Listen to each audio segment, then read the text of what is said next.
விழாவினை நமது தமிழ்நாடு மாண்புமிகு முதலமைச்சர் அவர்கள் சென்னை பாலவாக்கத்தில் உள்ள அரசு ஆதி திராவிடர் நல உயர்நிலைப் பள்ளி வளாகத்தில் தொடங்கி வைக்கிறார்.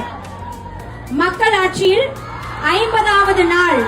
இதுவரை இல்லங்க, இதற்குள் பெண்கள் பாதுகாப்பிற்காக சிங்கப்பெண் சிறப்பு படை, தாய்மாமன் தங்க மோதிர திட்டம், 18,600 கோடி முதலீட்டில் 8,200 நபர்களுக்கு வேலை வாய்ப்பை வழங்கும் வகையில் 3 தொழில் திட்டங்களுக்கான ஒப்பந்தம், போதைப் பொருள் ஒழிப்பிற்கு தனிப்படை, 6,000 கோடி விவசாய கடன் தள்ளுபடி, பள்ளி கல்வித்துறையின் வெளிப்படைத்தன்மை, அனைத்து நிர்வாக நடவடிக்கையும் மின்னணு முறையில் மாற்றம், அனுமதியின்றி கனிம வளங்களை எடுத்து செல்வதை தடுத்து நிறுத்தும் நடவடிக்கை. மொத்தத்தில் லஞ்ச லாவண்யம் இல்லாத, ஊழலற்ற, நேர்மையான, வெளிப்படைத்தன்மையான தமிழ்நாட்டை நமது தமிழக மக்களுக்கு தருவதற்கான முயற்சியின் செயல்பாடே நமது இலக்கு.